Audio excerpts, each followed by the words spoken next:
नमस्कार दोस्तों, हम लोग अंतर्राष्ट्रीय प्रकरण को देख रहे थे जिसमें हम लोगों ने पिछले वीडियो में बाल मृत्यु दर में स्तर और रुझान तक पढ़ा था। ये टॉपिक हमारा ख़त्म हो गया था। आगे हम लोग दूसरा टॉपिक शुरू करने जा रहे हैं।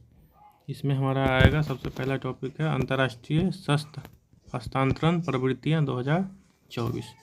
तो चलिए इसको देख लेते हैं। 10 मार्च 2025 को SIPRI Stockholm International Peace Research Institute द्वारा विश्व में पारंपरिक आयुधों के हस्तांतरण की स्थिति पर नवीनतम रिपोर्ट अंतर्राष्ट्रीय शस्त्र हस्तांतरण प्रवृत्तियाँ 2024 trends in international arms transfer 2024 शीर्षक से जारी किए गए। सिपरी के आंकड़े सौदों के वित्तीय मूल्य के बजाय शस्त्र अंतरणों की मात्रा दर्शाते हैं। मूल्य नहीं दिखा रहे हैं, शस्त्र का मात्रा दिखा रहे हैं। स्मरणीय तथ्य क्या है? 2020 से 24 की अवधि में विश्व के शीर्ष 5 शस्त्र निर्यातक देश कौन है? तो शस्त्र निर्यातक में सबसे पहले अमेरिका ऑब्वियसली, उसके बाद फ्रांस जिसका हिस्सा 9.6 है, अमेरिका का 43%, लगभग आधा हिस्सा है। रूस का 7.8%, चीन का 5.9% तथा जर्मनी का 5.6%, यानी चीन जो है चौथे स्थान पर है। ज्ञातव्य है कि अमेरिका के शस्त्र निर्यात में वर्ष 2015 से 19 तथा 2020 से 24 के मध्य 21% की वृद्धि हुई है। अमेरिका के निर्यात में 2015 से 19 तथा 2024 के मध्य कितना वृद्धि हुई है? 21% की वृद्धि हुई है। जबकि रूस के शस्त्र निर्यात में 64% की गिरावट आई है, क्योंकि वो युद्ध में फंसा हुआ है, तथा फ्रांस के शस्त्र निर्यात में 11% की वृद्धि दर्ज की गई है। वर्ष 2015 से 19 की तुलना में वर्ष 2020-24 में प्रमुख शस्त्रों के हस्तांतरण की मात्रा में 0.6% की कमी रही।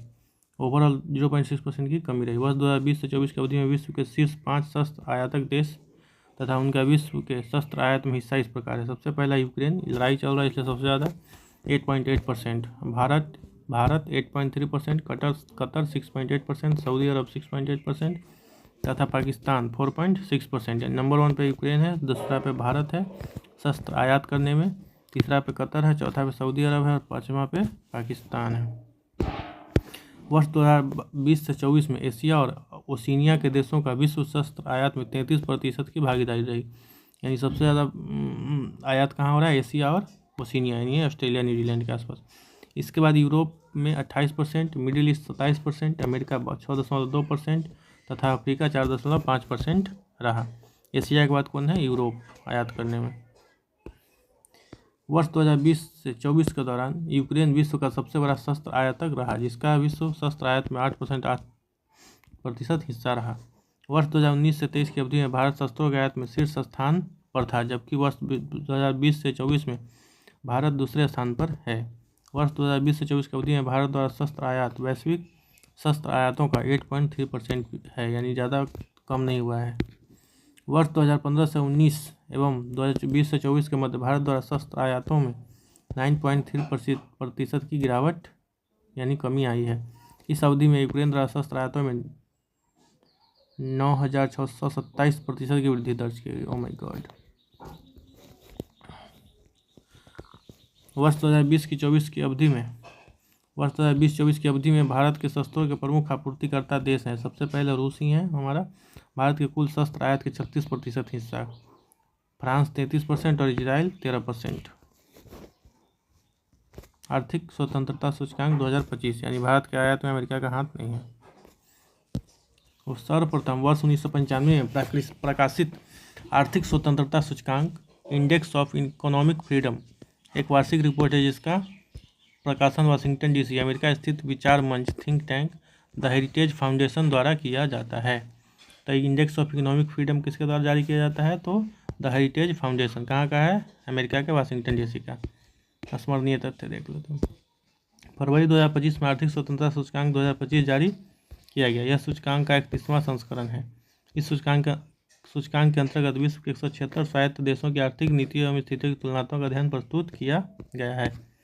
3 देशों सिंगापुर, स्विट्जरलैंड एवं आयरलैंड को अत्यधिक उच्च आर्थिक स्वतंत्रता स्कोर 80 या उससे अधिक प्राप्त हुआ है और उन्हें आर्थिक रूप से स्वतंत्र इकोनॉमिकली फ्री की श्रेणी में वर्गीकृत किया गया है। तो इकोनॉमिकली फ्री कौन कौन है?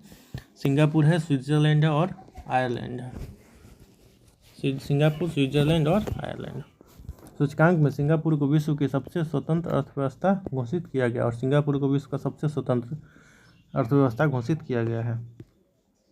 70 से 79.9 के मध्य स्कोर प्राप्त करने वाली 26 अर्थव्यवस्थाओं को प्रायः स्वतंत्र मोस्टली फ्री की श्रेणी में रखा गया है। प्रायः स्वतंत्र, जैसा कि ऑस्ट्रेलिया 6वां स्थान, जर्मनी 22वां स्थान, अमेरिका 26वां स्थान तथा जापान 28वां स्थान इत्यादि।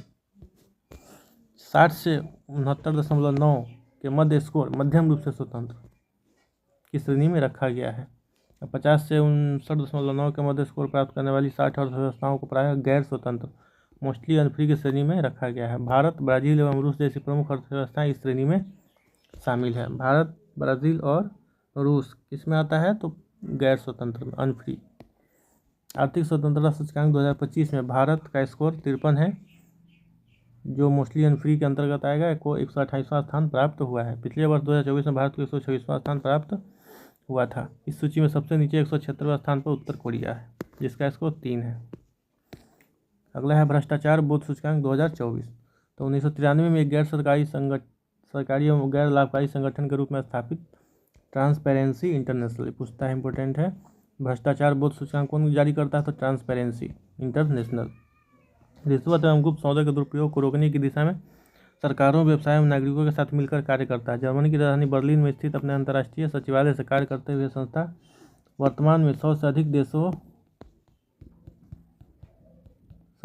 देशों में सक्रिय रूप से भ्रष्टाचार के विरुद्ध संघर्ष का नेतृत्व कर रही है। इसी दिशा में कार्य करते हुए 1995 से ट्रांसपेरेंसी इंटरनेशनल द्वारा प्रतिवर्ष भ्रष्टाचार बोध सूचकांक करप्शन परसेप्शन इंडेक्स जारी किया जाता है।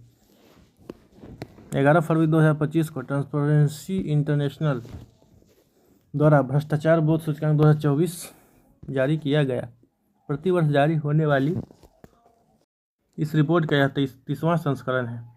CPI 2024 में उच्चतम स्कोरिंग क्षेत्र पश्चिमी यूरोप और यूरोपीय संघ औसत 64 है, जबकि न्यूनतम स्कोर क्षेत्र उप सहारा अफ्रीका औसत 33 है।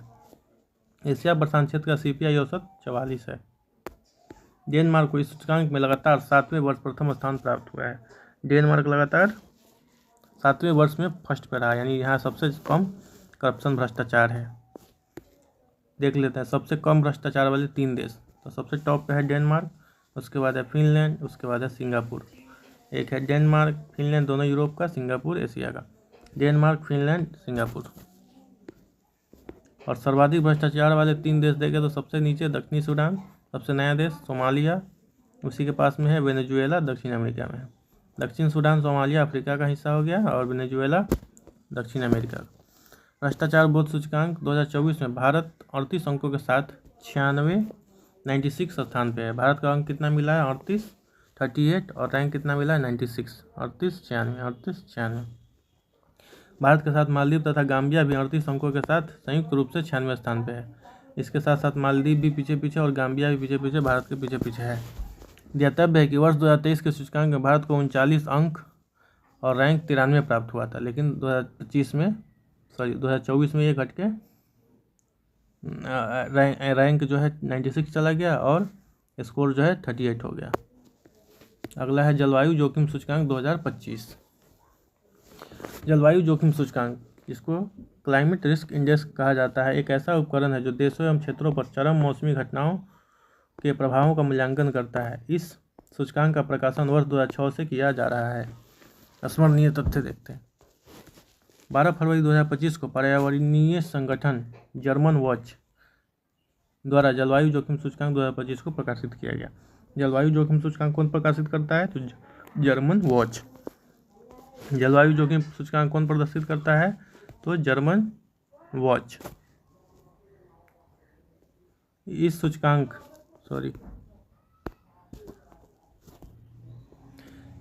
के अनुसार वर्ष 1993 से 2022 के मध्य 9400 से अधिक चरम मौसमी घटनाओं के कारण विश्व भर में 7,65,000 से अधिक लोगों की मृत्यु हुई है। कितना चरम मौसमी घटनाएं हुआ है? तो 9400, 9,400, जिसके कारण लोगों की मृत्यु कितना हुई? 7,65,000 1993 से 2022 के मध्य। 1993 से 2022 के मध्य 9400 प्लस चरम मौसमी घटनाओं के परिणाम स्वरूप लगभग $4.2 ट्रिलियन मुद्रास्फीति समायोजित की प्रत्यक्ष हानि हुई है। कितना का हानि हुई है? $4.2 ट्रिलियन।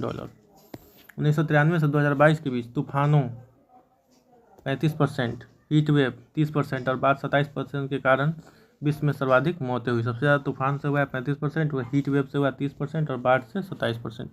इस अवधि में सर्वाधिक उल्लेखनीय आर्थिक हानि तूफानों 56% या 2.33 ट्रिलियन डॉलर के कारण हुई। जलवायु जोखिम सूचकांक 2025 वर्ष 2022 में शीर्ष 3 सर्वाधिक प्रभावित देश था। कौन था? पहला था पाकिस्तान, दूसरा बेलीज और तीसरा इटली। तो 2022 में सबसे प्रभावित देश कौन था? तो पाकिस्तान, बेलीज और इटली। CRI 2025 वर्ष 1993 से 2022 में शीर्ष 3 प्रभावित देश। तो 1993 से 2022 तक शीर्ष प्रभावित देश कौन है? तो पहला है डोमिनिका, दूसरा है चीन, तीसरा है होंडुरास। पहला है डोमिनिका, दूसरा है चीन, तीसरा है होंडुरास। अगर 2022 का पूछा है सर, 2022 में पूछा है सर्वाधिक प्रभावित देश कौन है? तो पाकिस्तान। और 1993 से 2022 पूछा जाए तो डोमिनिका फर्स्ट है, सेकंड में चीन। वर्ष 1993 से 2022 की 30 वर्षीय अवधि में चरम मौसमी घटनाओं में से सर्वाधिक प्रभावित देशों की सूची है। भारत को कौन सा स्थान मिला है? तो भारत 6ठे स्थान पे है। रूस यूक्रेन संकट, नया मोड़ और बढ़ता तनाव। रूस यूक्रेन युद्ध को 3 साल हो चुके हैं। 18 फरवरी 2025 को रूस और अमेरिका के बीच रियाद, सऊदी अरब में वार्ता हुई। किसके बीच? रूस और अमेरिका के बीच। इसमें युद्ध विराम और द्विपक्षीय संबंधों पर चर्चा हुई, लेकिन यूक्रेन और यूरोपीय देशों को वार्ता से बाहर रखा गया। इसके बाद व्हाइट हाउस में ट्रंप और जेलेंस्की की बैठक हुई। अमेरिका ने यूक्रेन से उसकी रेयर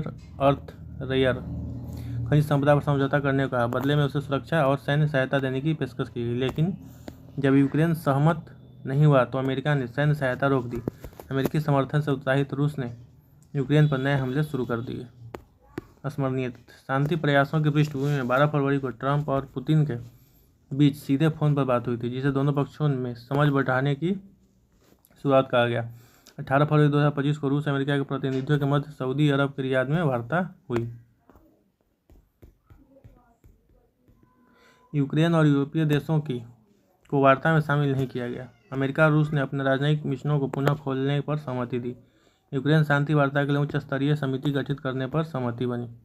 17 फरवरी 2025 को कई यूरोपीय देशों के प्रतिनिधियों ने पेरिस में एक अनौपचारिक बैठक की। 22 फरवरी 2025 को व्हाइट हाउस में ट्रंप जेलेंस्की की बैठक हुई।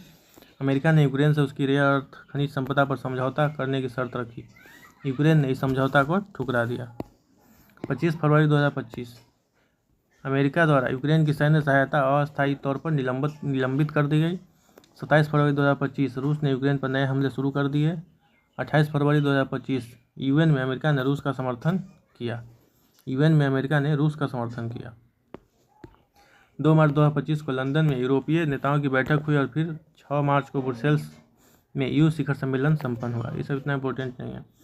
इस बैठक में अमेरिका द्वारा सैन्य सहायता रोके जाने पर नाराजगी व्यक्त की गई। 2 मार्च 2025 को यूक्रेन ने यूरोपीय संघ से अधिक समर्थन की अपील की। यूरोप ने आश्वासन दिया, लेकिन सीमित संसाधनों पर चिंता जताई। यूक्रेन के पास अब बहुत सीमित विकल्प बचे हैं, या तो वह संघर्ष जारी रखे और यूरोपीय संघ के समर्थन पर निर्भर है, या फिर महाशक्तियों के बढ़ते दबाव में झुककर कोई समझौता करे। हालांकि 22 मई 2025 को अमेरिका ने G7 देशों के साथ मिलकर यूक्रेन के खिलाफ रूस द्वारा जारी क्रूर युद्ध की निंदा की। ट्रंप की अगला टॉपिक है हमारा ट्रंप की गोल्ड कार्ड योजना, अमेरिकी नागरिकता की नई कीमत। अमेरिकी ग्रीन कार्ड और नागरिकता पाने के लिए दुनिया भर से लाखों लोग आवेदन करते हैं। US citizenship and immigration services के अनुसार वर्ष 2024 में 8,18,500 नागरिकों को नागरिकता प्राप्त हुई। अमेरिका में नागरिकता प्राप्त करने के लिए सामान्यतः नेचुरलाइजेशन प्रक्रिया का प्रयोग किया जाता है। इसके अतिरिक्त निवेश आधारित वीज़ा कार्यक्रमों जैसे EB-5 का प्रयोग किया जाता है, जो ग्रीन कार्ड प्राप्त करने की अनुमति प्रदान करता है। अब EB-5 की जगह गोल्ड कार्ड की घोषणा की गई है। अब क्या होगा? गोल्ड कार्ड चाहिए। स्मरणीय तथ्य, फरवरी 2025 में अमेरिकी राष्ट्रपति डोनाल्ड ट्रंप ने गोल्ड कार्ड वीज़ा प्रस्तुत करने की घोषणा की। इस योजना में $5 मिलियन लगभग 43 करोड़ रुपए के निवेश के बदले अमेरिकी नागरिकता का प्रस्ताव है। यानी अगर कोई व्यक्ति जाकर अमेरिका में 43 करोड़ रुपए का निवेश करता है तो उसे अमेरिकी नागरिकता प्राप्त हो जाएगी। यह योजना EB-5 इन्वेस्टर वीज़ा प्रोग्राम को बदलने के लिए लाई जा रही है। कोई भी विदेशी व्यक्ति $5 मिलियन का भुगतान करके अमेरिकी ग्रीन कार्ड प्राप्त कर सकता है। गोल्ड कार्ड ग्रीन कार्ड के बराबर होगा और इसके धारकों को अमेरिकी नागरिकता प्राप्त करने का आधार प्राप्त होगा। इस योजना के तहत किसी व्यक्ति को अमेरिकी व्यवसायों में निवेश करने या नौकरियां सृजित करने की आवश्यकता भी नहीं होगी। इस योजना का कार्यान्वयन US citizenship and immigration services और वाणिज्य विभाग द्वारा किया जाएगा। गोल्ड कार्ड तत्काल अमेरिकी नागरिकता प्रदान नहीं करता, बल्कि यह नागरिकता प्राप्त करने का एक मार्ग प्रदान करता है। तुरंत नागरिकता नहीं देता, लेकिन एक रास्ता देता है। अन्य ग्रीन कार्ड की तरह गोल्ड कार्ड धारकों को भी लगभग 5 वर्ष तक परमानेंट नागरिकता की सभी ज़रूरतों को पूरा करना होगा। भारत एवं गोल्ड कार्ड वीज़ा।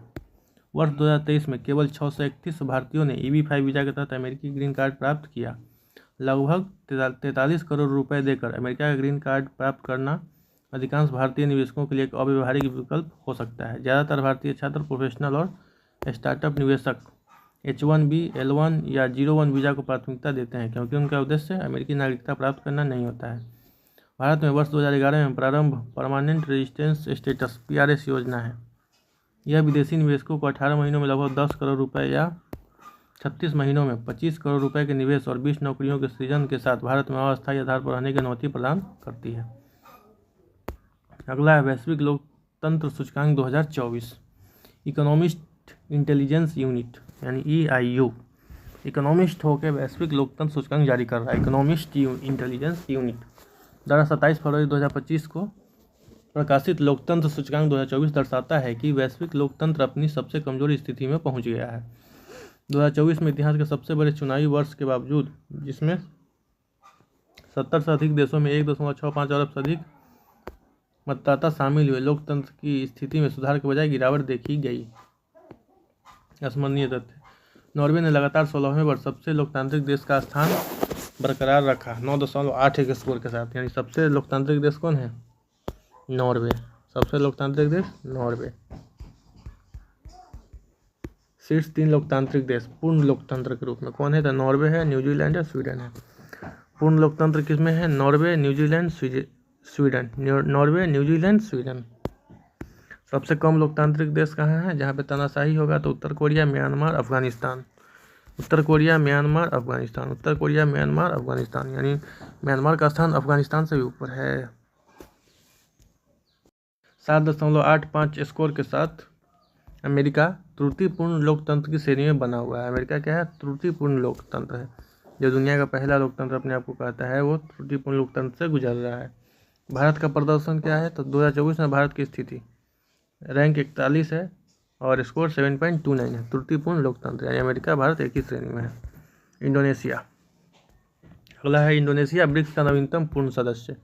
यानी इंडोनेशिया जो है ब्रिक्स में अब शामिल हो गया पूर्ण रूप से। तो ब्रिक्स एक अंतर्राष्ट्रीय संगठन, इंटरगवर्नमेंटल ऑर्गेनाइजेशन है।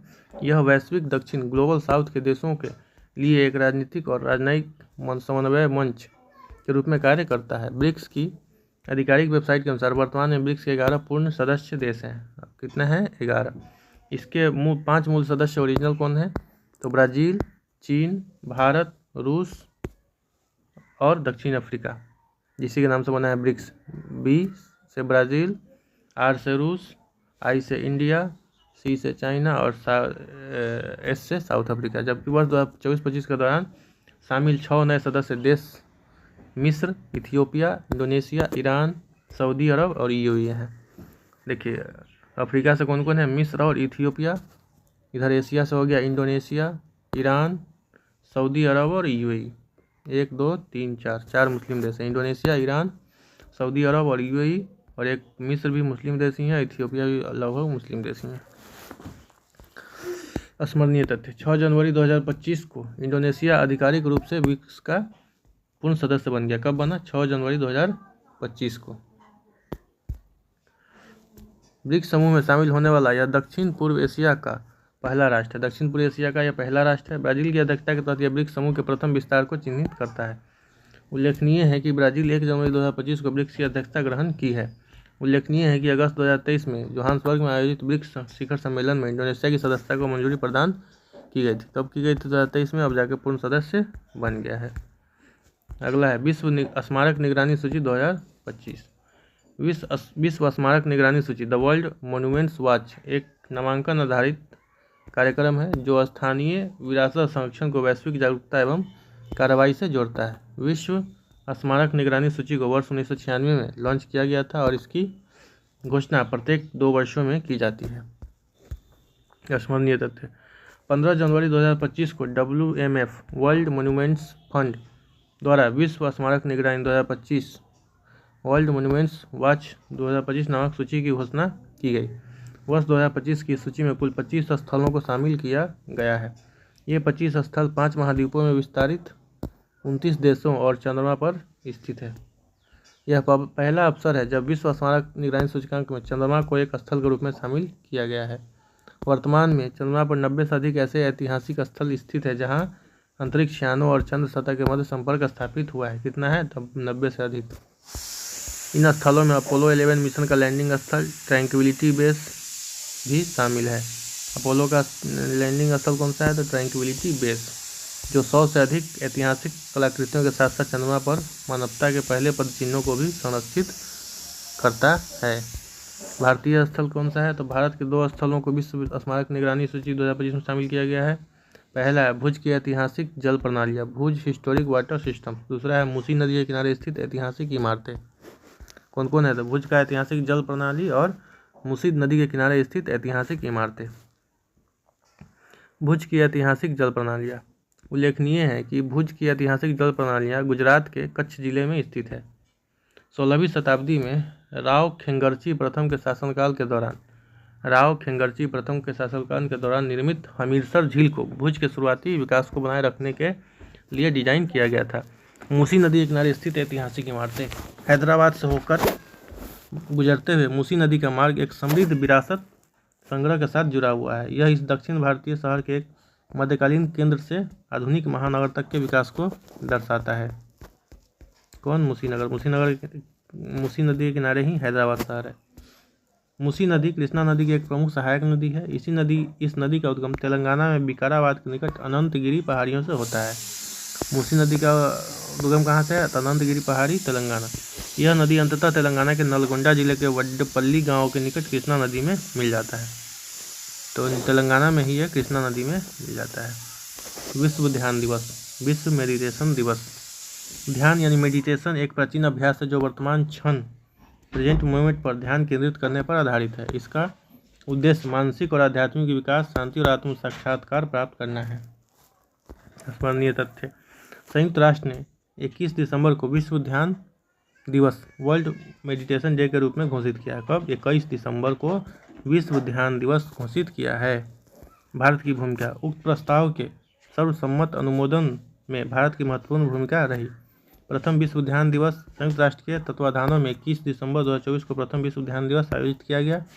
विश्व ध्यान दिवस की पूर्व संध्या पर 20 दिसंबर 2024 को न्यूयॉर्क स्थित संयुक्त राष्ट्र मुख्यालय में भारत के अस्थायी मिशन द्वारा वैश्विक शांति एवं सद्भाव के लिए ध्यान meditation for global piece and harmony शीर्षक से कार्यक्रम का आयोजन किया गया। इस अवसर पर मुख्य भाषण की नोट एड्रेस वैश्विक स्तर पर मान्यता प्राप्त भारतीय आध्यात्मिक गुरु श्री श्री रविशंकर द्वारा किया गया। Time person of the year 2024। वर्ष 1923 में स्थापित टाइम पत्रिका द्वारा वर्ष 1927 से प्रति वर्ष पर्सन ऑफ द ईयर का चुनाव किया जाता है।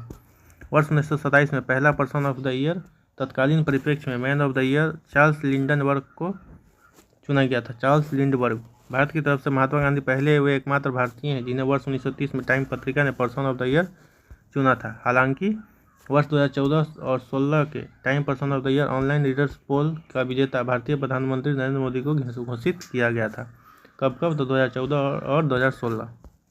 स्मरणीय तथ्य: 12 दिसंबर 2024 को अमेरिका की प्रतिष्ठित अंतर्राष्ट्रीय पत्रिका टाइम द्वारा 2024 के Time person of the year की घोषणा की गई। वर्ष 2024 में डोनाल्ड ट्रंप को time person of the year चुना गया है। 2024 में डोनाल्ड ट्रंप। ज्ञातव्य है कि इससे पूर्व 2016 में भी श्री ट्रंप को time person of the year घोषित किया गया था जब वे पहली बार अमेरिका के राष्ट्रपति चुने गए थे। यानी ऊपर कुछ मिस्टेक दिया हुआ है। 2014 में मोदी, 2016 में Trump. Athlete of the year 2024 Caitlin Clark, अमेरिकी महिला बास्केटबॉल खिलाड़ी। कैटलिन क्लार्क अमेरिकी महिला बास्केटबॉल खिलाड़ी को एथलीट ऑफ द ईयर घोषित किया है। सीईओ ऑफ द ईयर कौन है? तो Lisa Su, semiconductor company AMD की CEO। लियासू CAMD कंपनी जो है सेमीकंडक्टर का, उसका CEO। Icon of the year Elton John, British गायक। Icon of the year Elton John, British गायक। Word of the year, Oxford dictionary ने वर्ष 2024 हेतु ब्रेन रॉट को वर्ड ऑफ द ईयर घोषित किया है। Oxford brain rot, Oxford brain rot. Merriam Webster dictionary द्वारा पोलराइजेशन, मेरियम वेबस्टर डिक्शनरी द्वारा पोलराइजेशन। कॉलिंग्स डिक्शनरी द्वारा ब्रैट, कॉलिंग्स डिक्शनरी द्वारा ब्रैट। और कैम्ब्रिज डिक्शनरी द्वारा मैनिफेस्ट, कैम्ब्रिज डिक्शनरी द्वारा मैनिफेस्ट घोषित किया गया है। टॉपिक है जलवायु परिवर्तन सूचकांक 2025। जलवायु परिवर्तन प्रदर्शन सूचकांक CCPI, climate change performance index, अंतर्राष्ट्रीय जलवायु परिवर्तन नीति में पारदर्शिता को बढ़ाने का एकमात्र एक स्वतंत्र साधन है। यह विभिन्न देशों के जलवायु संरक्षण संबंधी प्रयासों का तुलनात्मक अध्ययन प्रस्तुत करता है। इस सूचकांक का प्रकाशन वार्षिक रूप से 2005 से किया जा रहा है। इसका प्रकाशन कब से किया जा रहा है? 2005 से। इस सूचकांक के तहत 63 देशों और यूरोपीय संघ के जलवायु संरक्षण में प्रदर्शन यह तब है कि EU तथा 63 अन्य देश संयुक्त रूप से परिपूर्ण विश्व के लगभग 90% ग्रीन हाउस गैस उत्सर्जनों के लिए उत्तरदायी हैं। स्मरणीय तथ्य देख लेते हैं। बाकू अजरबैजान में आयोजित यूनाइटेड नेशन जलवायु परिवर्तन सम्मेलन 2024, यानी यूनाइटेड नेशन जलवायु परिवर्तन सम्मेलन 2024 में कहाँ हुआ? तो अजरबैजान के बाकू में।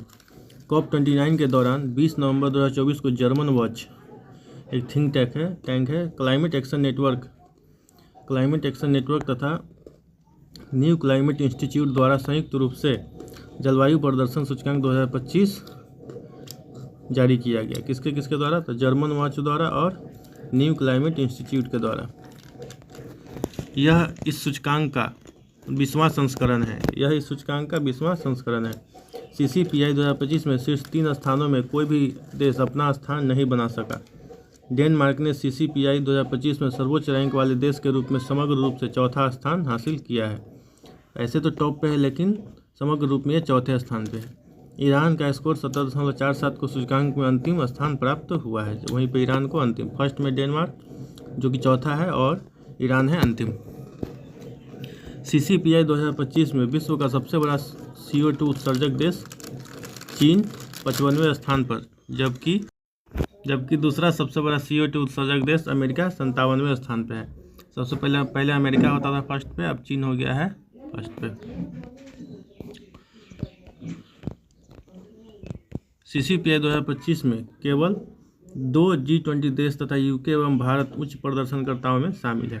CCPI 2025 में केवल 2 G20 देश यथा मतलब कौन कौन है? UK और भारत, जिन्होंने उच्च प्रदर्शनकर्ताओं में शामिल है, जो हाई परफॉर्मेंस दिया है। ज्ञातव्य है कि विश्व में ग्रीन हाउस गैसों के 75% से अधिक उत्सर्जनों के लिए G20 देश जिम्मेदार हैं। CCPI के घटक, यह सूचकांक 4 श्रेणियों में विभक्त 14 संकेतकों में देश के समग्र प्रदर्शन के आधार पर जारी किया जाता है। पहला क्या है? ग्रीन हाउस गैस उत्सर्जन, जिसका कुल स्कोर 40% है। नवीकरणीय ऊर्जा, जिसका स्कोर 20% है। ऊर्जा उपयोग, जिसका स्कोर 20% है। और जलवायु नीति, जिसका स्कोर 20% है। CCPI शीर्ष देश रैंक चौथा पे है डेनमार्क, जो सबसे टॉप पे है। उसका 5वें पे है नीदरलैंड्स, 6ठा पे है यूनाइटेड किंगडम, 7वां पे है फिलीपींस, 8वां पे है मोरक्को, 9वां पे है नॉर्वे, 10वां पे है भारत। यानी भारत जो है इसमें 10वें स्थान पे, अच्छा रैंक है। अंतिम 3 देश देखें तो अंतिम 3 देश 67 पे है ईरान, इतना स्कोर है। 66 पे है सऊदी अरब और 65 पे है UAE। सबसे अच्छा डेनमार्क। सूचकांक में भारत, जलवायु परिवर्तन प्रदर्शन सूचकांक 2025 में भारत को 10वां स्थान प्राप्त हुआ है। भारत वर्ष 2023 की रिपोर्ट में 8वें स्थान एवं वर्ष 2024 में 7वें स्थान पर था, थोड़ा सा घट गया है। इस सूचकांक को निर्धारित करने वाली 4 श्रेणियों में भारत का प्रदर्शन निम्नवत है।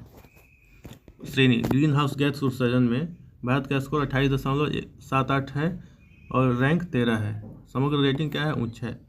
नवीकरणीय ऊर्जा में भारत थोड़ा सा पीछे है और रैंक इनका 33 है। ऊर्जा उपयोग में भारत का रैंक 11 है और जलवायु नीति में भारत का रैंक 7 है। सबसे अच्छा भारत का जलवायु नीति है, मध्यम। अगला है QS Asia university rankings. QS Asia university rankings को ब्रिटिश कंपनी QS क्वेरिली साइमंड्स द्वारा प्रकाशित किया जाता है। यह रैंकिंग प्रतिवर्ष एशिया के शीर्ष विश्वविद्यालयों पर प्रकाश डालती है। इस रैंकिंग के तहत संस्थानों का मूल्यांकन 11 संकेतकों के आधार पर किया जाता है। QS रैंकिंग में विश्वविद्यालयों का मूल्यांकन किस आधार पर किया जाता है? तो 11 इंडिकेटर्स के आधार पर किया जाता है।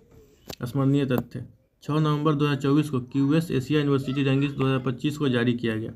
QS एशिया यूनिवर्सिटी रैंकिंग जारी किया गया। यह इस रैंकिंग का 17वां संस्करण है। इस वर्ष की रैंकिंग में 25 देशों एवं क्षेत्रों के कुल 986 संस्थानों को शामिल किया गया है। कितना देश? 25 देश और 986 संस्थान। इस रैंकिंग में सर्वाधिक विश्वविद्यालय भारत के हैं, 162। सर्वाधिक किस देश का है? तो भारत का 162। ज्ञातव्य है कि पिछले वर्ष भारत के 148 विश्वविद्यालय इस रैंकिंग में शामिल थे। चीन का पेकिंग विश्वविद्यालय एशिया का सर्वश्रेष्ठ विश्वविद्यालय रहा। एशिया का सर्वश्रेष्ठ विद्यालय कौन रहा? तो चीन का पेकिंग। देख लेते हैं टॉप पे कौन है। शीर्ष 3 विश्वविद्यालय वर्ष 2025 का: पेकिंग विश्वविद्यालय चीन, हांगकांग विश्वविद्यालय हांगकांग और national university of Singapore Singapore. चीन, हांगकांग, सिंगापुर का रहा है packing, Hong Kong, national university of Singapore. शीर्ष 100 में शामिल भारतीय विश्वविद्यालय / संस्थान। तो भारतीय रैंक है 1, लेकिन ओवरऑल रैंक है 44 IIT दिल्ली का। भारत में इसका रैंक 1 है, लेकिन ओवरऑल एशियाई में रैंक इसका 44 है। कौन सा है? तो IIT दिल्ली। दूसरा है भारत में IIT बॉम्बे, ओवरऑल है 48। IIT बॉम्बे है 48 ओवरऑल, और भारत में इसका दूसरा रैंक है। तीसरा IIT मद्रास, इसका ओवरऑल रैंक 56 है और भारत में 3 है। 3 ही इम्पोर्टेंट है, उतना ज़रूरी है नहीं। चौथा पे है IIT Kharagpur, IISc Bengaluru, IIT Kanpur और दिल्ली विश्वविद्यालय 81 पे है।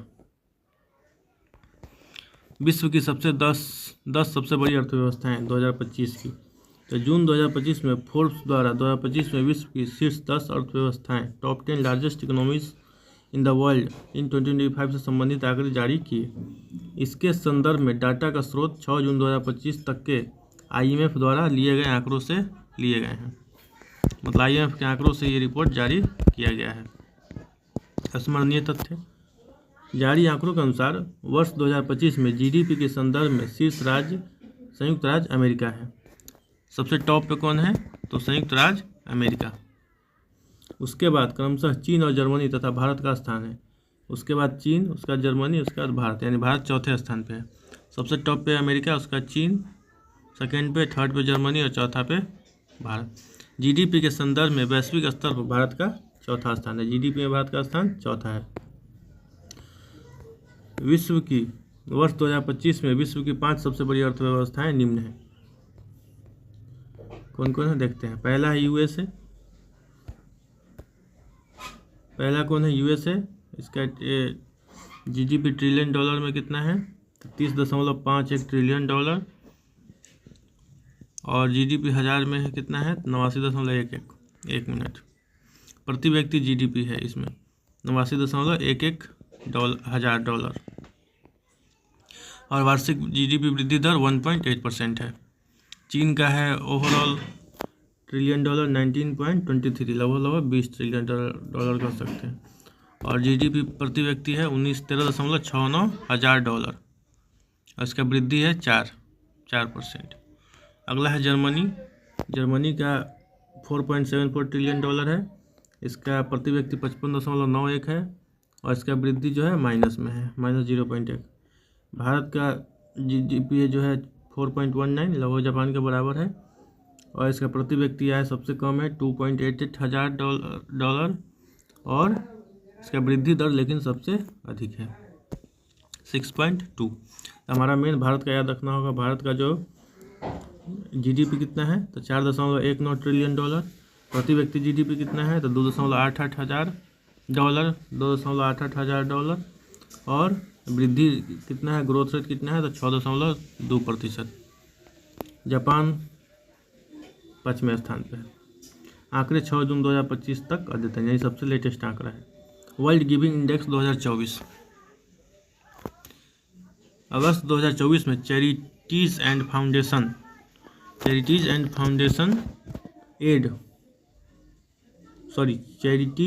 फाउंडेशन CAF द्वारा वर्ल्ड गिविंग इंडेक्स 2024 जारी किया गया। वर्ल्ड गिविंग इंडेक्स 2024 उदारता जेनरोसिटी से संबंधित वैश्विक प्रवृत्तियों पर प्रकाश डालता है। स्मरणीय तथ्य देखेंगे। WGI वर्ल्ड गिविंग इंडेक्स 2024 में विश्व के 142 देशों को शामिल किया गया है। रिपोर्ट के अनुसार इंडोनेशिया विश्व का सर्वाधिक उदार देश है। सर्वाधिक उदार देश कौन है? जो सबसे ज़्यादा कुछ देता है वो कौन है? इंडोनेशिया। WGI 2024 में भारत ने 26वां स्थान हासिल किया है। वर्ष 2024 की रैंकिंग में अंतिम 4 देश क्रमशः पोलैंड, जापान, कंबोडिया और लिथुआनिया है। जापान अंतिम देशों में है। अंतिम 4 देश कौन है? पोलैंड, जापान, कंबोडिया और लिथुआनिया। वर्ल्ड गिविंग इंडेक्स 2024 के शीर्ष 3 देश कौन है? टॉप पे इंडोनेशिया है, उसके बाद केन्या है, ओ माय गॉड, सिंगापुर है। इंडोनेशिया, केन्या और Singapore. Rule of law index 2024। World justice project एक स्वतंत्र बहुविषयक मुद्दों पर काम करने वाला संगठन है जो कानून के शासन, रूल ऑफ लॉ को आगे बढ़ाने, प्रोत्साहित करने तथा जागरूकता पैदा करने के लिए विश्व भर में कार्य कर रहा है। कौन कार्य कर रहा है? तो world justice project. World justice project पूरे दुनिया में लोगों को रूल ऑफ लॉ को आगे बढ़ाने और उसको जागरूकता करने के लिए काम कर रहा है। इसमें स्मरणीय तथ्य देखते हैं। 23 अक्टूबर 2024 को वर्ल्ड जस्टिस प्रोजेक्ट द्वारा रूल ऑफ लॉ इंडेक्स 2024 जारी किया गया। कब जारी किया गया? 23 अक्टूबर 2024 को रूल ऑफ लॉ इंडेक्स।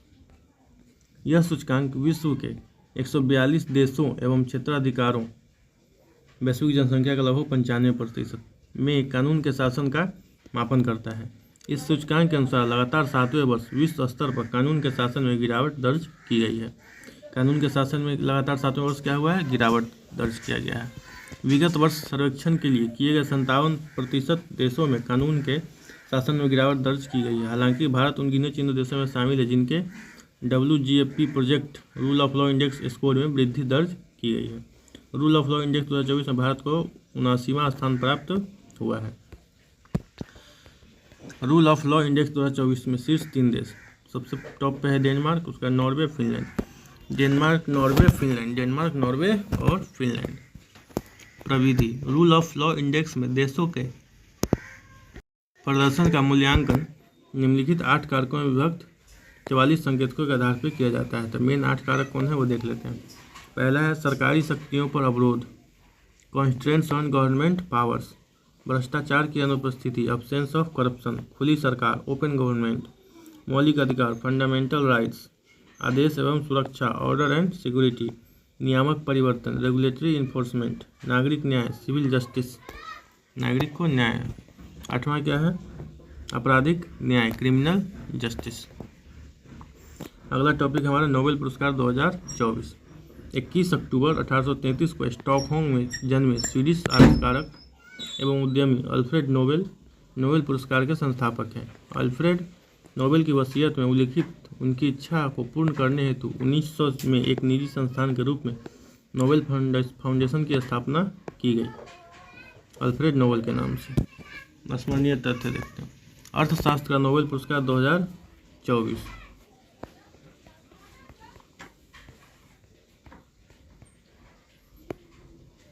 14 अक्टूबर 2024 को स्टॉकहोम स्वीडन स्थित the royal Swedish academy of sciences द्वारा अर्थशास्त्र के नोबेल पुरस्कार 2024 की घोषणा की गई।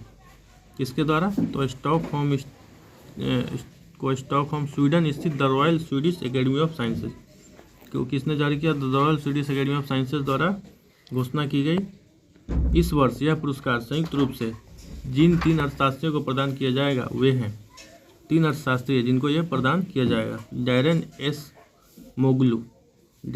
मोगलू जो Massachusetts institute of technology America के हैं। दूसरा है Simon Johnson, Massachusetts institute of technology America, ये भी उसी विश्वविद्यालय का है। और तीसरा है जेम्स रॉबिन्सन, शिकागो विश्वविद्यालय का है, ये भी अमेरिका, तीनों अमेरिका का ही है। कौन है? एसमोगलू, साइमन जॉनसन और जेम्स रॉबिन्सन, सन मोगलू।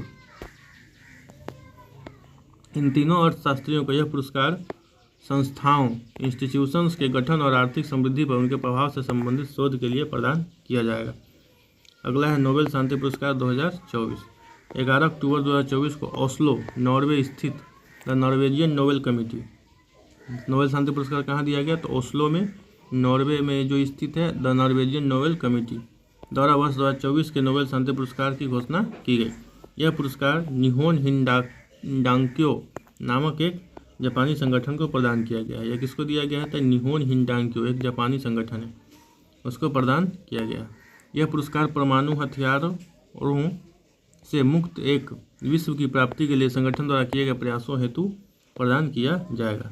निहोन हिंडांक्यो यह हिरोशिमा और नागासाकी के परमाणु बम हमले से जीवित बचे लोगों का एक संगठन है। उल्लेखनीय है कि अगस्त 1945 में जापान के हिरोशिमा और नागासाकी पर अमेरिका के 2 परमाणु बम गिराए गए थे। अगला है साहित्य के क्षेत्र का नोबेल पुरस्कार 2024। तो 10 अक्टूबर 2024 को स्टॉकहोम स्थित द स्वीडिश एकेडमी द्वारा वर्ष 2024 हेतु साहित्य के नोबेल पुरस्कार की घोषणा की गई। 2024 हेतु साहित्य का नोबेल पुरस्कार दक्षिण कोरियाई लेखिका हान कांग को प्रदान किया जाएगा। साहित्य का नोबेल पुरस्कार किसको दिया जाएगा? तो हान कांग को, जो दक्षिण कोरियाई की है, दक्षिण कोरियाई लेखिका हान कांग, साहित्य हान कांग। नोबेल साहित्य पुरस्कार जीतने वाली यह पहली दक्षिण कोरियाई लेखिका है। साथ ही यह दक्षिण कोरिया की दूसरी नागरिक है जिन्होंने कोई नोबेल पुरस्कार जीता है। इससे पूर्व 2000 में दक्षिण कोरिया के तत्कालीन राष्ट्रपति किम डे जुंग को नोबेल शांति पुरस्कार प्रदान किया गया था। हान कांग नोबेल साहित्य पुरस्कार जीतने वाली पहली एशियाई महिला भी हैं, यानी नोबेल साहित्य पुरस्कार जीतने वाली पहली एशियाई महिला भी है। एशिया में इससे पहले कोई भी नहीं जीता। अगला है हान कांग को यह पुरस्कार उनके काव्यात्मक गद्य पोएटिक प्रोज के लिए प्रदान किया गया, जो ऐतिहासिक त्रासदियों का सामना करता है और मानव जीवन की नाजुकता को उजागर करता है। हान कांग को अंतर्राष्ट्रीय स्तर पर उनके उपन्यास द वेजिटेरियन के लिए जाना जाता है। वर्ष 2015 में इस उपन्यास का अंग्रेजी अनुवाद डेबोराह स्मिथ द्वारा किया गया था। द वेजिटेरियन को इंटरनेशनल बुकर प्राइज 2016 से सम्मानित किया गया था। रसायन विज्ञान का नोबेल पुरस्कार 2024। 9 अक्टूबर 2024 को स्टॉकहोम स्वीडन स्थित the royal Swedish academy of sciences द्वारा वर्ष 2024 हेतु रसायन विज्ञान के क्षेत्र के नोबेल पुरस्कार the royal Swedish academy of sciences की घोषणा की गई। इस वर्ष जिन 3 वैज्ञानिकों को यह पुरस्कार प्रदान करने की घोषणा की गई है वे हैं, कौन है? तो डेविड बेकर वाशिंगटन विश्वविद्यालय अमेरिका तथा Harvard Hughes Medical Institute America. Demis Hassabis Google Deep Mind London UK. John M Jumper Google Deep Mind London UK. इस पुरस्कार के तहत 11 मिलियन स्वीडिश क्रोनर की कुल पुरस्कार राशि का आधा हिस्सा डेविड बेकर को तथा शेष आधा हिस्सा डेमिस हसाबिस और जॉन जम्पर को संयुक्त रूप से प्रदान किया जाएगा। डेविड बेकर का कार्य वर्ष 2024 हेतु रसायन विज्ञान के क्षेत्र का नोबेल पुरस्कार जीवन के सरल रासायनिक उपकरणों अर्थात प्रोटीन से संबंधित उपलब्धियों को मान्यता प्रदान करता है। इन 3 वैज्ञानिकों ने कंप्यूटिंग और कृत्रिम बुद्धिमत्ता के माध्यम से प्रोटीन के रहस्यों को उजागर करने में सफलता प्राप्त की है। डेमिस हसाबिस और जॉन जम्पर का कार्य। डेमिस हसाबिस और जॉन जम्पर को प्रोटीन संरचना की भविष्यवाणी प्रोटीन स्ट्रक्चर परीक्षण के लिए वर्ष 2024 हेतु रसायन विज्ञान के नोबेल पुरस्कार से सम्मानित किया जाएगा। इन दोनों वैज्ञानिकों ने कृत्रिम बुद्धिमत्ता AI का उपयोग करके एक ऐसी समस्या का सफलतापूर्वक समाधान किया है जिससे रसायनज्ञ 50 से अधिक वर्षों तक जूझते रहे। यह समस्या थी प्रोटीनों की जटिल संरचनाओं की भविष्यवाणी करना। वर्ष 2020 में डेमिस हसाबिस और जॉन जम्पर ने एक AI मॉडल प्रस्तुत किया जिसे अल्फाफोल्ड 2 कहा जाता है। भौतिक विज्ञान का नोबेल पुरस्कार 8 अक्टूबर 2024 को स्टॉकहोम स्वीडन स्थित the royal Swedish academy of sciences द्वारा वर्ष 2024 हेतु भौतिक विज्ञान के क्षेत्र के नोबेल पुरस्कार की घोषणा की गई। यह पुरस्कार संयुक्त रूप से जिन 2 वैज्ञानिकों को प्रदान करने की घोषणा की गई वे हैं जॉन जे हॉपफील्ड प्रिंसटन विश्वविद्यालय अमेरिका। दूसरा है जेफरी ई हिंटन जियोफ्री ई हिंटन, टोरंटो विश्वविद्यालय, कनाडा। इन वैज्ञानिकों को यह पुरस्कार कृत्रिम तंत्रिका network ANN artificial neural network के साथ मशीन लर्निंग को सक्षम बनाने वाली मौलिक खोजों और आविष्कारों के लिए प्रदान किया जाएगा। चिकित्सा विज्ञान का नोबेल पुरस्कार 2024। 7 अक्टूबर 2024 को the Nobel assembly eight Karolinska institute Sweden द्वारा वर्ष 2024 हेतु चिकित्सा विज्ञान के क्षेत्र के नोबेल पुरस्कार की घोषणा की गई। इस वर्ष यह पुरस्कार संयुक्त रूप से जिन 2 वैज्ञानिकों को प्रदान किया जाएगा वे हैं विक्टर एम्ब्रोस अमेरिका, चिकित्सा के लिए विक्टर एम्ब्रोस अमेरिका और Gary Ruvkun America. Victor Ambros America, Gary Ruvkun America. इन्होंने यह पुरस्कार माइक्रो RNA की खोज और पोस्ट ट्रांसक्रिप्शन जीन नियमन में इसकी भूमिका के लिए प्रदान किया जाएगा। वर्ष 1993 में इन दोनों वैज्ञानिकों ने छोटे RNA अणुओं के एक नए वर्ग न्यू क्लास की खोज की जिसे माइक्रो RNA कहा जाता है। टाइम्स वैश्विक विश्वविद्यालय रैंकिंग 2025। टाइम्स वैश्विक विश्वविद्यालय रैंकिंग्स ब्रिटिश पत्रिका टाइम्स हायर एजुकेशन का एक वार्षिक प्रकाशन है। यह रैंकिंग एक नई वैश्विक विश्वविद्यालय रैंकिंग 3.0 प्रविधि पर आधारित है। इस प्रविधि के अंतर्गत किसी संस्थान के प्रदर्शन को 5 क्षेत्रों में विभक्त 18 प्रदर्शन संकेतकों के आधार पर मापा जाता है। ये 5 क्षेत्र निम्नवत हैं। पहला है शिक्षण टीचिंग, दूसरा है अनुसंधान परिवेश रिसर्च इन्वायरमेंट, तीसरा है अनुसंधान गुणवत्ता रिसर्च क्वालिटी, चौथा है अंतर्राष्ट्रीय दृष्टिकोण इंटरनेशनल आउटलुक, पाँचवा है उद्योग। स्मरणीय तथ्य देखते हैं। 9 अक्टूबर 2024 को टाइम्स हायर एजुकेशन द्वारा वैश्विक विश्वविद्यालय रैंकिंग 2025 जारी की गई।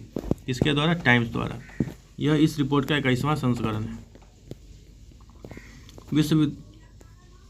वर्ष 2025 में विश्व के 115 देशों एवं क्षेत्रों के कुल 2092 विश्वविद्यालयों को रैंक प्रदान की गई। 115 देश और 2092 विश्वविद्यालय। रैंकिंग में अमेरिका के सर्वाधिक 174 संस्थानों को शामिल किया गया है। टाइम्स वैश्विक विश्वविद्यालय रैंकिंग 2025 में ऑक्सफोर्ड विश्वविद्यालय यूके को प्रथम स्थान प्राप्त हुआ है। प्रथम स्थान किसको प्राप्त हुआ? ऑक्सफोर्ड जो है ब्रिटेन का, उसको। ऑक्सफोर्ड विश्वविद्यालय इस रैंकिंग में लगातार 9वीं बार प्रथम स्थान पर काबिज हुआ है। रैंकिंग के अनुसार भारतीय विज्ञान संस्थान बेंगलुरु भारत का शीर्ष संस्थान है। भारत का शीर्ष संस्थान कौन है? तो भारतीय विज्ञान संस्थान बेंगलुरु। इस रैंक समूह 201 से 250 में शामिल किया गया है। भारतीय विज्ञान संस्थान 201 से 250 बेंगलुरु। अन्ना विश्वविद्यालय 401 से 500 चेन्नई। महात्मा गांधी विश्वविद्यालय 401 से 500 Kerala. Savita institute of medical and technical sciences Chennai 401 से 500। Shalini university of biotechnology and management sciences 401 से 500 बझोल हिमाचल प्रदेश। वैश्विक बहुआयामी गरीबी सूचकांक यानी भारत में टॉप पे कौन है? तो भारतीय विज्ञान संस्थान बेंगलुरु। वैश्विक बहुआयामी गरीबी सूचकांक 2024।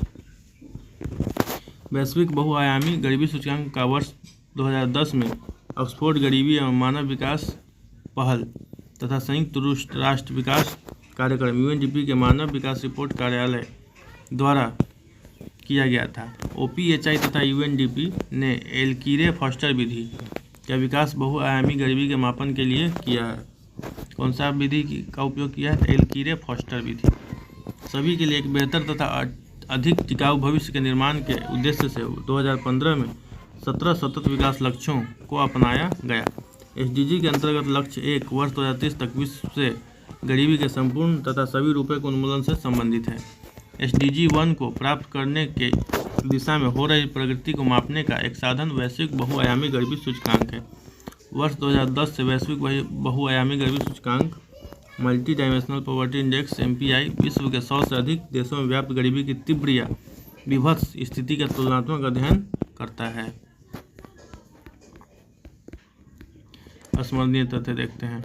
17 अक्टूबर 2024 को संयुक्त राष्ट्र विकास कार्यक्रम UNDP और ऑक्सफोर्ड गरीबी एवं मानव विकास पहल OPHI Oxford poverty and human development initiative द्वारा संयुक्त रूप से वैश्विक बहुआयामी गरीबी सूचकांक 2024 global multi dimensional poverty index 2024 प्रकाशित किया गया। इस वर्ष की रिपोर्ट का केंद्रीय विषय है संघर्ष के मध्य गरीबी। इस वर्ष की रिपोर्ट का केंद्रीय विषय क्या है? संघर्ष के मध्य गरीबी, पॉवर्टी एमिड कॉन्फ्लिक्ट। वैश्विक बहुआयामी गरीबी सूचकांक 2024 के तहत विश्व के 112 देशों में रहने वाले 6.3 बिलियन लोगों से संबंधित आंकड़ों को संकलित किया गया है। इन 6.3 बिलियन लोगों में 1.1 बिलियन लोग, लगभग 18.3%, गंभीर बहुआयामी गरीबी की स्थिति में निवास कर रहे हैं। लगभग 1.1 बिलियन लोग, यानी लगभग 100 करोड़ जो लोग हैं, 100 करोड़, 101 करोड़ लोग जो हैं गरीबी की स्थिति में निवास कर रहे हैं, अत्यधिक गरीबी की स्थिति में, 18.3%। इन 1.1 बिलियन गरीब लोगों में से आधी से अधिक संख्या 584 मिलियन 18 वर्ष से कम आयु के वर्ग के बच्चों की है। लगभग आधा इसमें से छोटा बच्चा है। उल्लेखनीय है कि वैश्विक स्तर पर 27.9% बच्चे गरीबी की स्थिति में निवास कर रहे हैं, जबकि वयस्कों के संदर्भ में यह संख्या 13.5% है। कुल 1.1 बिलियन बहुआयामी रूप से गरीब लोगों में से 553 मिलियन लोग उप सहारा अफ्रीका में निवासित हैं। इसमें से आधा लोग जो है सहारा के क्षेत्र का है, जबकि बहुआयामी गरीब लोगों की 402 मिलियन जनसंख्या दक्षिण एशिया में निवासित है, और 402 मिलियन, आधा से थोड़ा सा कम जो है ये दक्षिण एशिया में, यानी ये भारत, पाकिस्तान, बांग्लादेश, श्रीलंका, इस इलाके का लोग है। स्पष्ट है कि विश्व की बहुआयामी रूप से गरीब 83.2% जनसंख्या उप सहारा अफ्रीका और दक्षिण एशिया में निवास कर रही है। बहुआयामी गरीबों की 83.7% जनसंख्या ग्रामीण क्षेत्रों में निवास करती है। अधिकतर कहाँ पर निवास करती है? ग्रामीण क्षेत्रों में। इस रिपोर्ट के अनुसार संघर्ष से प्रभावित देशों में गरीबी दर उन देशों की तुलना में लगभग 3 गुना अधिक है जो संघर्ष से प्रभावित नहीं है। लगभग 40% बहुआयामी रूप से गरीब लोग ऐसे देशों में निवास कर रहे हैं जो युद्ध, अस्थिरता या कम शांति की स्थिति का सामना कर रहे हैं। वैश्विक एमपीआई 2024 गरीबों की सर्वाधिक संख्या वाले शीर्ष 5 देश। तो सबसे टॉप पे कौन है? भारत, जहाँ पे गरीब 234 मिलियन लोग हैं। उसके बाद है पाकिस्तान, 93 मिलियन लोग गरीब हैं। उसके बाद इथियोपिया, 86 मिलियन लोग गरीब हैं। नाइजीरिया, 74 मिलियन लोग गरीब हैं। और कांगो लोकतांत्रिक गणराज्य, 66 मिलियन लोग गरीब है। सबसे ज़्यादा गरीब कहाँ पे है? भारत में। कितना है? 234 मिलियन, यानी 2340 लाख। संयुक्त रूप से इन पांचों देशों में बहुआयामी रूप से गरीबी 1.1 बिलियन लोगों से की लगभग आधी है। इस पांचों देश में लगभग कितना है? 1.1 बिलियन का आधा है। भारत की स्थिति। भारत ने बहुआयामी गरीबी में कमी लाने में उल्लेखनीय सफलता प्राप्त की है। भारत का एमपीआई मूल्य वर्ष 2005-06 के 0.283 से घटकर 2015 से 16 में 0.122 तथा वर्ष 2019 से 21 में 0.069 हो गया है। भारत में वर्ष 2005-06 में बहुआयामी गरीबी की स्थिति में निवास कर रहे लोगों की संख्या 645.9 मिलियन, लगभग 55% थी, जो वर्ष 2015-16 में घटकर 371 मिलियन और 2019 से 21 में घटकर 231.8 मिलियन, यानी 16.4% रह गई है। पहले 27% हुआ, अब 16.4% रह गया है। भारत ऊर्जा दक्षता हब में शामिल होने की मंजूरी। ऊर्जा दक्षता हब, एनर्जी एफिशिएंसी हब की स्थापना वर्ष 2019 में सरकारों के मध्य एक स्वैच्छिक सहयोग के रूप में की गई थी। इसका उद्देश्य ऊर्जा दक्षता की तैनाती को सुदृढ़ करने के लिए वैश्विक संवाद को बढ़ावा देना है। हालांकि इस हब की औपचारिक स्थापना वर्ष 2019 में ही हो गई थी, लेकिन इसे आधिकारिक रूप से लॉन्च वर्ष 2021 में किया गया और इस प्रकार इसका पूर्व पैमाने पर संचालन प्रारंभ हुआ। इस हब के 16 संस्थापक सदस्य अर्जेंटीना, ऑस्ट्रेलिया, ब्राजील, कनाडा, चीन, डेनमार्क, यूरोपीय आयोग, फ्रांस, जर्मनी, कोरिया, लग्जमबर्ग, रूस, सऊदी अरब, यूके और अमेरिका हैं। इस हब का सचिवालय अंतर्राष्ट्रीय ऊर्जा एजेंसी IEA की मेजबानी में पेरिस में स्थित है। स्मरणीय तथ्य। 3 अगस्त 2024 को प्रधानमंत्री नरेंद्र मोदी की अध्यक्षता में केंद्रीय मंत्रिमंडल ने आशय पत्र लेटर ऑफ इंटेंट पर हस्ताक्षर के माध्यम से भारत को ऊर्जा दक्षता हब में शामिल होने की स्वीकृति प्रदान की। ऊर्जा दक्षता ब्यूरो ऑफ एनर्जी एफिशिएंसी को भारत की ओर से इस हब के लिए कार्यान्वयन एजेंसी के रूप में नामित किया गया है। BEE हब की गतिविधियों में भारत की भागीदारी को सुगम बनाने में महत्वपूर्ण भूमिका निभाएगा। वर्तमान में इसके भारत सहित कुल 17 सदस्य हैं। वैश्विक नवाचार सूचकांक 2024।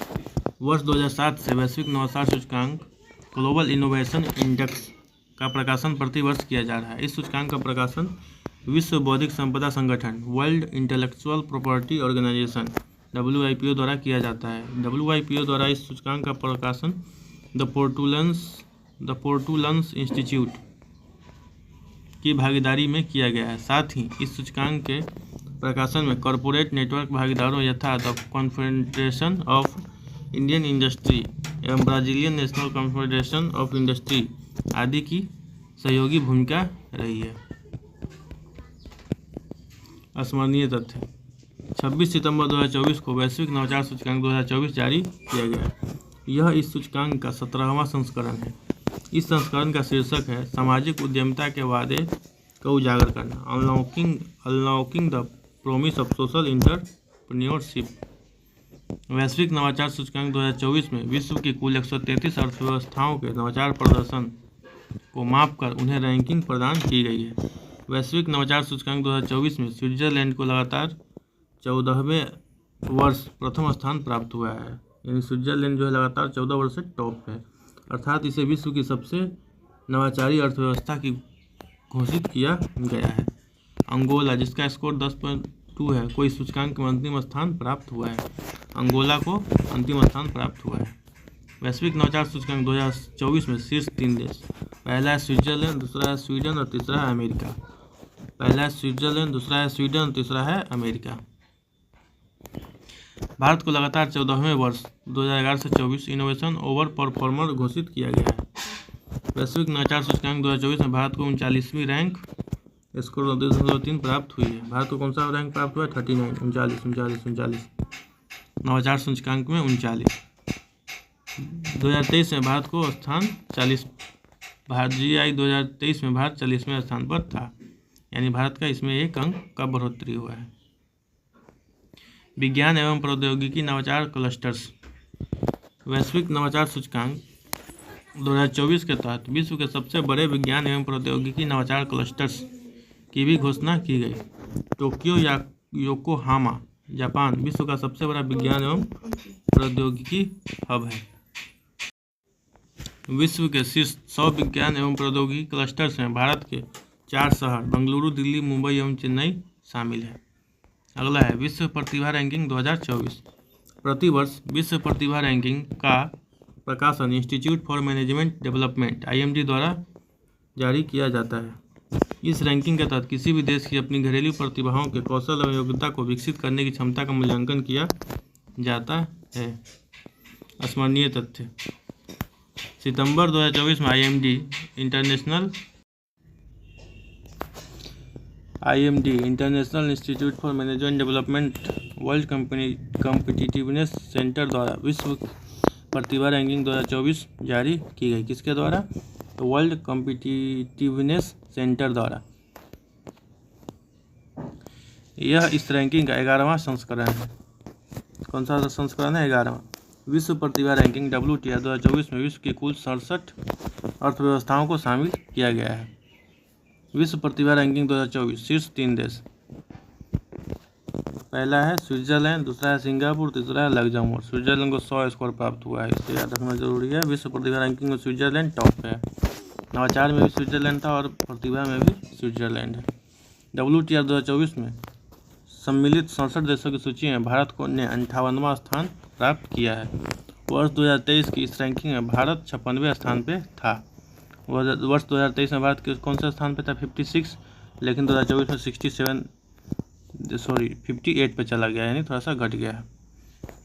एशिया प्रशांत क्षेत्र के कुल 14 देशों की रैंकिंग में सिंगापुर को प्रथम स्थान प्राप्त हुआ है। एशिया प्रशांत क्षेत्र में सिंगापुर को फर्स्ट स्थान प्राप्त हुआ है। ओवरऑल में स्विट्जरलैंड और एशिया में देखा जाए तो सिंगापुर को स्थान प्राप्त हुआ है। भारत को 58वां स्थान प्राप्त हुआ है, 58।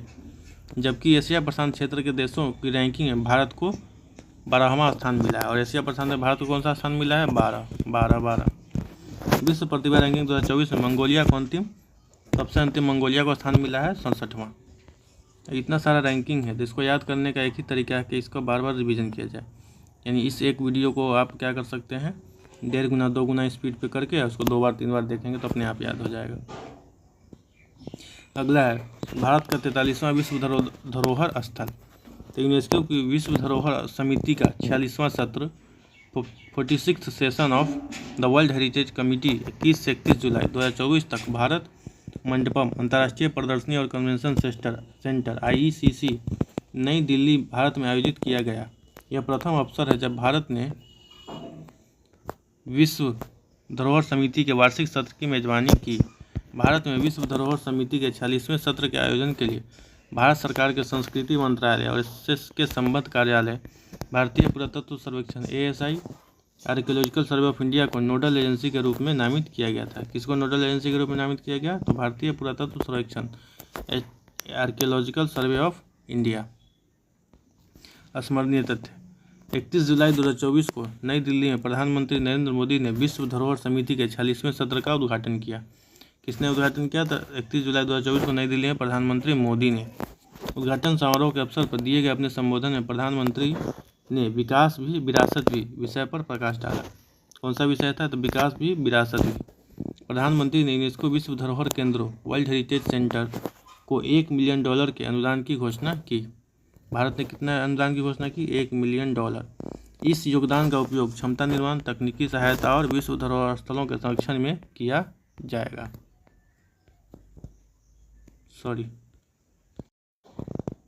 इस योगदान से विशेष रूप से वैश्विक दक्षिण ग्लोबल साउथ के देशों को लाभ प्राप्त होगा। उल्लेखनीय है कि विश्व धरोहर समिति के 46वें सत्र के उद्घाटन समारोह में यूनेस्को की महानिदेशक डायरेक्टर जनरल ऑड्रे अजोले ने भी भाग लिया। किसने भाग लिया? एड्रो अजोले ने भाग लिया। विश्व धरोहर समिति के 46वें सत्र के अंग के रूप में धरोहर प्रबंधन के विभिन्न पहलुओं को समर्पित कई मंचों का भी आयोजन किया गया। इनमें विश्व धरोहर युवा पेशेवर forum, world heritage young professionals forum 2024 तथा विश्व धरोहर स्थल प्रबंधकों के forum, world heritage site managers forum का आयोजन शामिल है।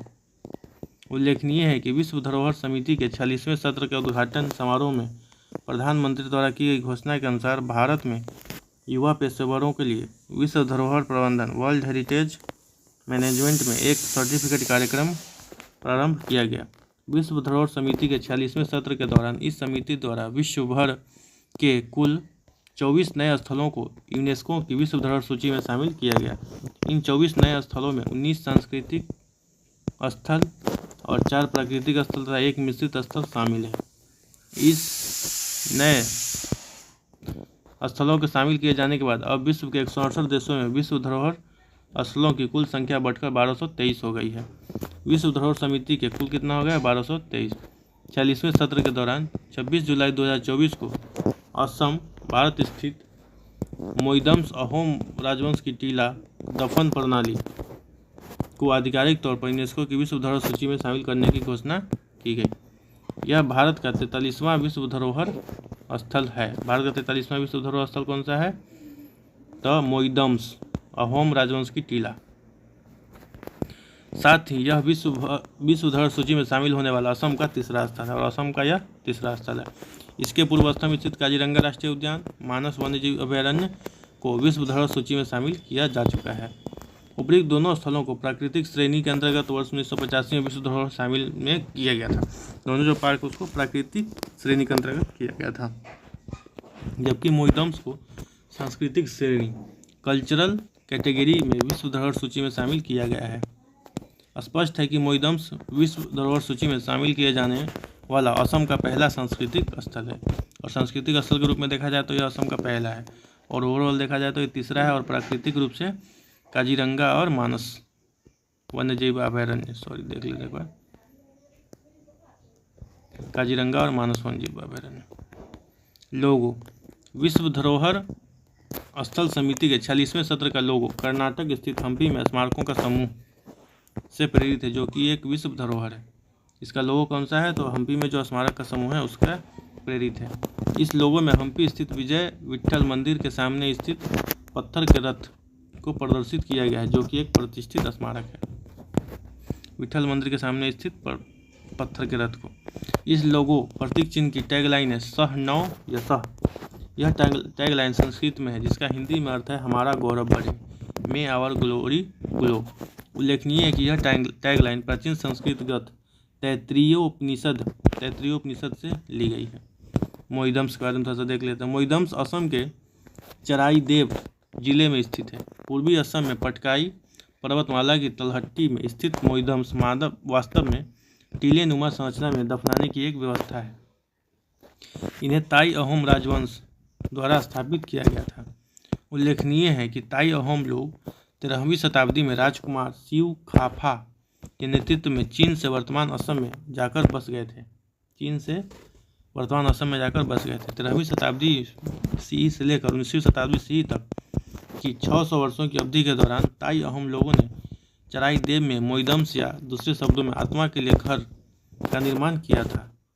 ताई अहोम लोगों ने अपने राजाओं को दिव्य मानते हुए उनकी मृत्यु के पश्चात उन्हें शाही रूप से दफनाने के लिए मोईदम्स के निर्माण करके एक विशिष्ट अंत्येष्टि परंपरा का विकास किया था।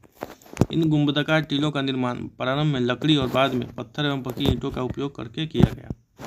इससे संबंधित विवरण अहोम के पारंपरिक प्रामाणिक साहित्य चांगरुंग फूकन में दर्ज है। चराईदेव के मोईदम्स की तुलना प्राचीन चीन के शाही मकबरों और मिस्र के फैरो पिरामिडों से की जा सकती है। यूनेस्को विश्व धरोहर स्थलों की संख्या शीर्ष 6 देश। सबसे टॉप पे इटली है जिसका टोटल कितना विश्व धरोहर स्थल है 60। दूसरा पे चीन है जिसका 59 है विश्व धरोहर स्थल। आगे देखते हैं। तीसरा पे जर्मनी है जिसका 54 है। चौथा पे फ्रांस है जिसका 53 है। पाँचवा पे स्पेन इसका 50 है और छठा पे भारत जिसका 43 स्थल है विश्व धरोहर स्थल में। विश्व धरोहर स्थलों की संख्या के संदर्भ में भारत विश्व में 6ठे स्थान पर है। पिछले एक दशक के दौरान यूनेस्को की विश्व धरोहर सूची में भारत के कुल 13 स्थलों को शामिल किया गया है। पिछले दशक में कितना हुआ है? कुल 13। भारत विश्व धरोहर स्थल कुल 43। भारत का जो विश्व धरोहर स्थल है कुल 43 है।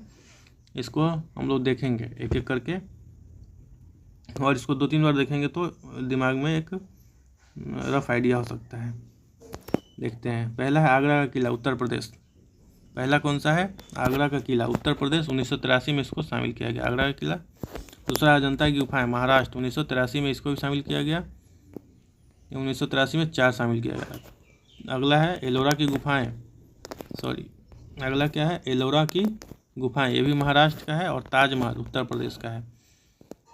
तो 1983 में कितना स्थल हो गया? 4। पहला आगरा का किला उत्तर प्रदेश 1983, अजंता की गुफाएं महाराष्ट्र 1983, अजंता और एलोरा दोनों एक साथ हुए 1983 में, और ताजमहल उत्तर प्रदेश, 2 उत्तर प्रदेश का और 2 महाराष्ट्र का। आगरा का किला, ताजमहल। अगला देखते हैं। महाबलीपुरम में स्मारकों का समूह, तमिलनाडु। महाबलीपुरम में जो स्मारकों का समूह है उसको 1984 में, और सूर्य मंदिर कोणार्क जो उड़ीसा का है उसको भी 1984 में।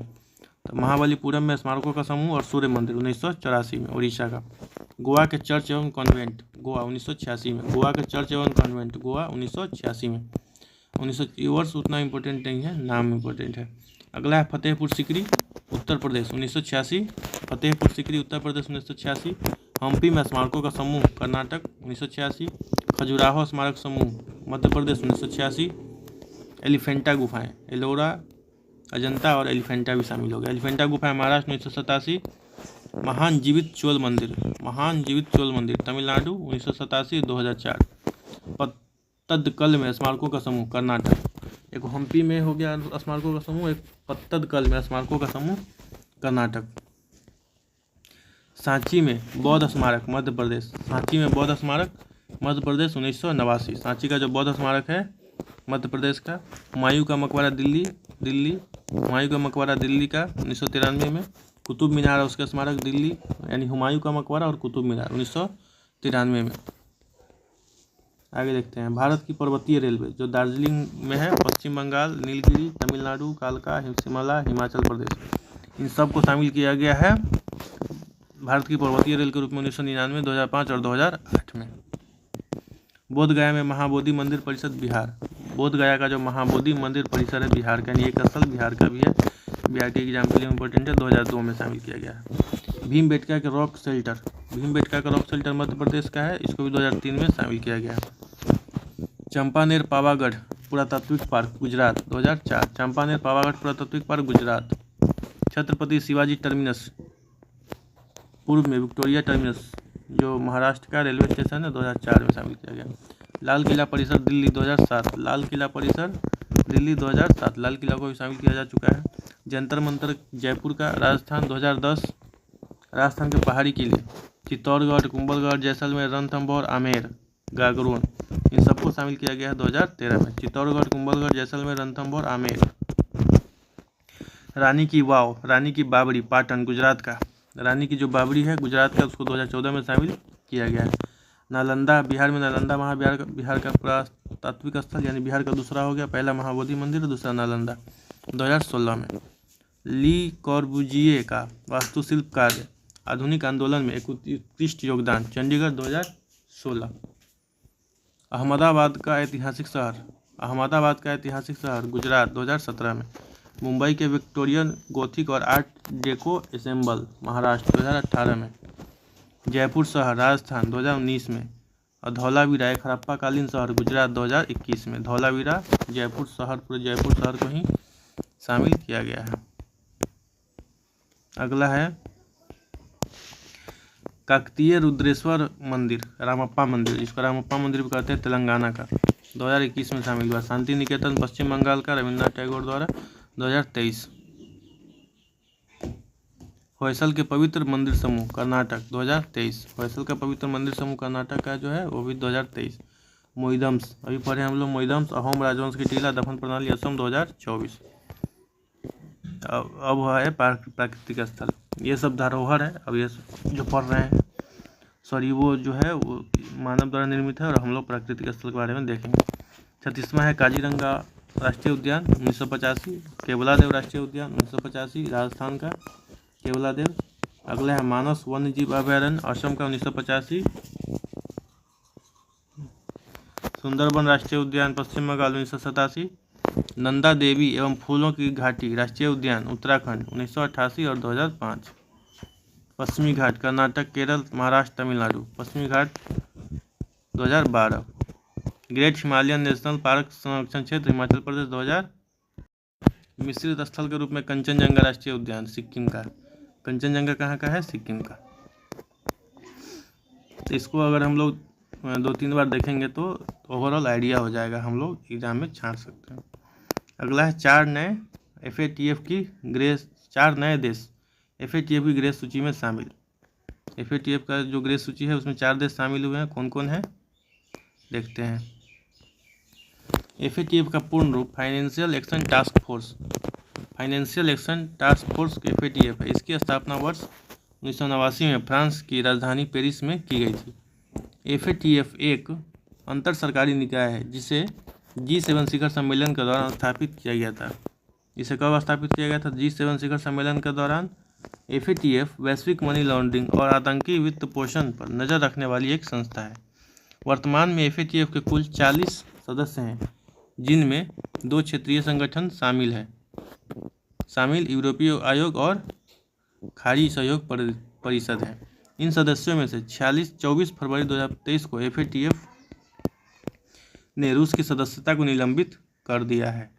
यह तब है कि वर्ष 2006 में भारत को financial action task force FATF में एक पर्यवेक्षक देश के रूप में शामिल किया गया था। 25 जून 2010 को भारत को फाइनेंशियल एक्शन टास्क फोर्स के 34वें सदस्य देश के रूप में शामिल किया गया था। स्मरणीय तथ्य देखते हैं। 23 से 25 अक्टूबर 2024 के मध्य FATF की पूर्ण बैठक Elisa de Anda Madrazo Mexico की अध्यक्षता में संपन्न हुई। 2024 में कौन इसका अध्यक्ष थे, Elisa de Anda Madrazo Mexico. इस बैठक के दौरान Algeria, Angola, Cote d'Ivoire और लेबनान को FATF की ग्रे सूची में शामिल किया गया। Algeria, Angola, Cote d'Ivoire और लेबनान, जबकि सेनेगल को FATF की ग्रे सूची से बाहर कर दिया गया।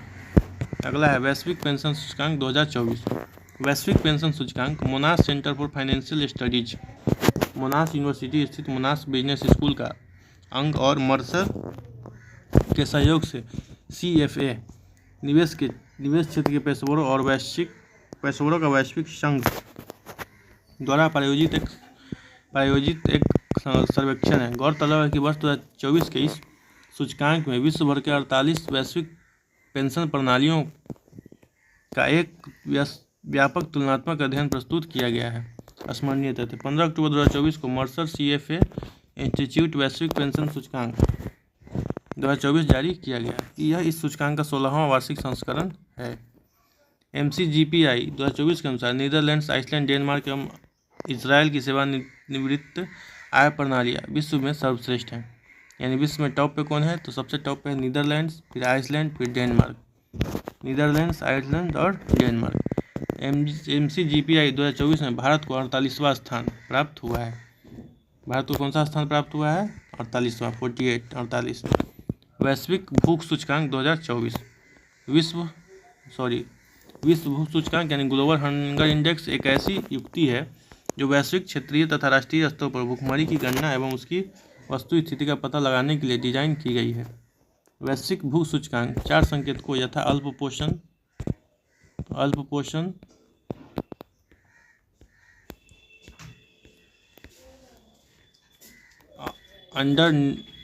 अंडर नरिशमेंट यानी बाल दुबलापन, चाइल्ड वेस्टिंग, बाल ठीक ना पल, चाइल्ड स्टंटिंग तथा बाल मृत्यु दर, चाइल्ड मोर्टेलिटी के आधार पर तैयार किया जाता है। स्मरणीय तथ्य: 10 अक्टूबर 2024 को कंसर्न वर्ल्ड वाइड तथा वेल्ट हंगर हिल्फ द्वारा संयुक्त रूप से वैश्विक भूख सूचकांक जारी किया है। किसके द्वारा? कंसर्न वर्ल्ड वाइड तथा belt hunger हिल्फ, concern world wide तथा वेल्ट हंगर हिल्फ द्वारा जारी किया गया। IFHV institute of international law of peace and armed conflict इस रिपोर्ट के प्रकाशन में अकादमिक भागीदार था। यह इस सूचकांक का 19वां वार्षिक संस्करण है। वर्ष 2024 की रिपोर्ट लैंगिक न्याय किस प्रकार जलवायु प्रतिरोधक क्षमता और भूख मुक्ति को बढ़ावा दे सकता है। इसका रिपोर्ट का जो है विषय क्या है, तो लैंगिक न्याय किस प्रकार जलवायु प्रतिरोधक क्षमता और भूख मुक्ति को बढ़ावा दे सकता है। How gender justice can advance climate resilience and zero hunger. वर्ष 2024 में 127 देशों के GHI स्कोर की गणना की गई है। कितना देशों की गणना की गई? 127।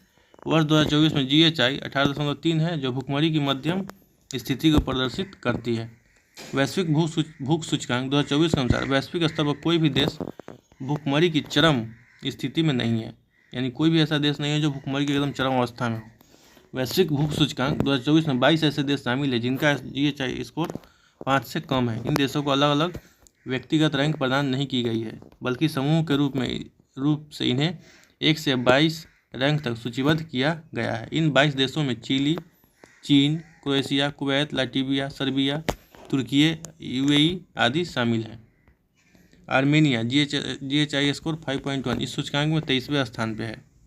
आर्मेनिया इस सूचकांक में कौन सा स्थान पे है? 23वें स्थान पे। देखते हैं GHI 2024 में अंतिम 3 देश कौन है। सबसे अंत में है सोमालिया, 44 स्कोर है। 126 पे है यमन, 125 पे है चाड। यानी चाड, यमन और सोमालिया। सबसे लास्ट में कौन है? सोमालिया।